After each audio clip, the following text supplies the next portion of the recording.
What is it like to have the longest title in college football? I can't spit it all out. I'm just happy to be here, and it's a good thing. I'm excited.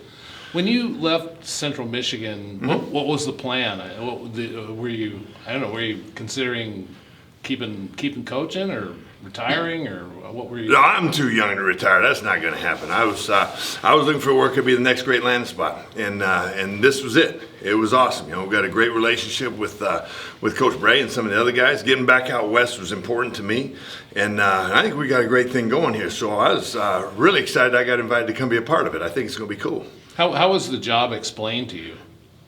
Well, it was, hey, you're going to get in here and you're going to coach. And so it's going to be the assistant. There's things that with Trent getting back to, taking more hands-on as the defensive coordinator, which is he should do. He's good at it. He's really good at it.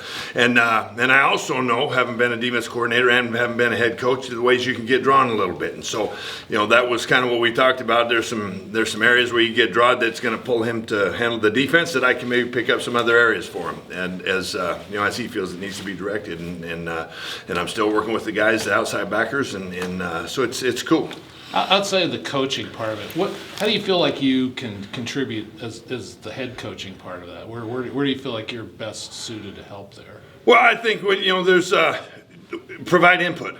And, not just defensively, but with things that happen, having been through some of those battles. And when questions are asked or if something's going, there's a, hey, you might think about this.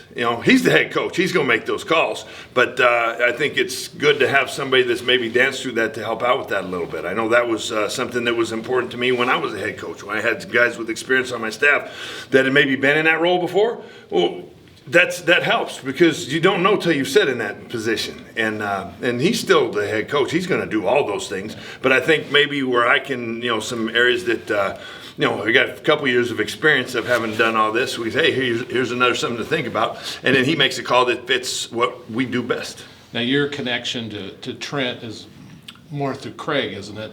I mean, you didn't really you knew Trent at high school, and growing up we tried to recruit him, and was trying to coach him, and worked with Craig obviously at Washington State, and then so coached against Trey playing over here, or Trent, excuse me, but known him for a long time, and then after the years he got into coaching, and we've all remained in contact, and he's smart. That's why he was a hell of a good player.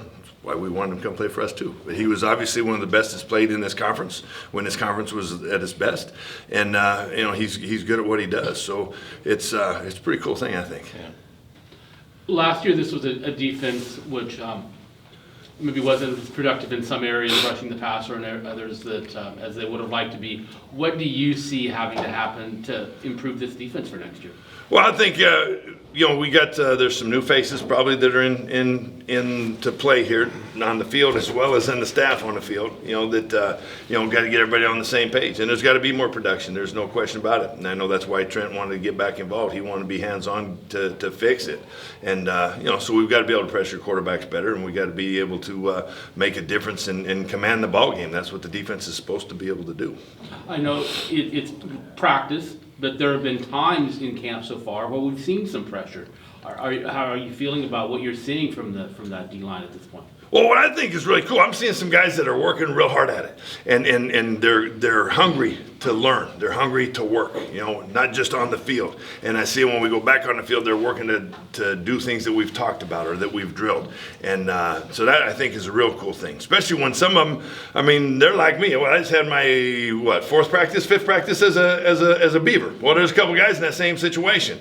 And seeing them gain ground with some of the things that we've talked about doing. We've given them, some good things in the install, and they've handled it well. So I think that's cool. And, so the hunger and the care and the work at it is what's got me excited that we got a chance to maybe turn these guys into something. And at the same, thing, you got to remember we've only had pads on for 3 days. So we got work to do. We should practice again. From the outside looking in before joining the staff, what were the areas you identified that this defense needed to grow in? Well, that wasn't my job to do. That's Coach Bray's job to do. And when we talked about the things, obviously when I got here, I had my hands full where I was trying to make sure we were doing things we needed to be doing. Now coming in here, being able to say, hey, this is the way the system needs to work. as a coach, I needed to learn the system. We all needed to learn the system. And then, when there's conversation points or teaching points and things like that, then those are things that we could discuss and some stuff like that. And if you just look at the numbers, there's things that we've got to do to be more effective as a defense. Winning on third down, sacking quarterbacks. We got to get more sacks on the quarterback than what happened before. And you got to stop the run to make all that stuff happen. So all of the nature of defense comes to play there, and we'll work hard, all of us together, to be able to make that work. You kind of look at the pieces of this defense. Is there anyone who's jumping out to you early that is like, wow, this guy can play? Well, I'm gonna be reserved on that. I think there's a few, and I can go back to what I said before. The hunger they've got and the way they're working at it, being able to see them working in the weight room and the conditioning before we got to this, and then when we started the learning end of it, and watching them, I'm seeing guys fly around on the field, and I'm seeing them when something happens that wasn't what it's supposed to have been, working to fix it and working to play fast. I think we're still going to find out who some of those guys are, and you're working to form it. So I could have a better opinion for you another time. When you're kind of just popping around at practice, helping out where you can, is it like drinking out of a fire hose with 4 practices under it, or is it just fun walking the park for you? No, it's awesome. There's work to do, and you hitting a fire hose, you're getting hit in the face. We got a plan when we go out there, so there's something that you're working on with every aspect of the deal. So it hadn't been like that at all. No, it's been fun being in the new digs and helping some new guys and seeing them. Seeing them gain some ground and the way we've talked about making some of those things work, and it's been cool. I look forward to it even growing better. We're just getting started. You mentioned other connections on staff that you knew of besides Trent. Who were those? How did you know them? That type of deal. Well, I coached against a lot of these guys before, for example, Gundy and known, we weren't real tight, but we've known of each other. We've got an offensive line coach here that we've coached against each other. We've recruited against each other. We've known each other for a long time. Danny Langsdorf, he's a dude that I've known for a long time. We didn't necessarily all work together, but we've known each other, being from out here. Hell, I know his daddy was a scout around us forever, everywhere I was. So, there's a lot of familiarity, whether we were good friends or acquaintances or maybe opponents at one point in time. But it feels a lot like to me for like kind of coming back home, getting back out in the Northwest, the West in particular. I miss the West. When you've got coaches that come from different backgrounds and you come in the same room, how does it work if you've maybe come from different systems or different philosophies? How do you bring that all together? It's easy because we got a leader that knows what he wants. And that's Trent, as you're talking about the defense. And for our football team, right? And the best thing I think you can do as a leader, the more ideas and things you got around you, that can be good. You don't want to be tunnel vision in anything that you do. So we have a responsibility to offer up some thoughts when it's time. And he's got the job of making that decision, what's going to happen. And then it's up to us to be united. We walk out that door and we go get with the players. And that's throughout the entire program. So, I think it's really a cool deal in that respect. It's awesome.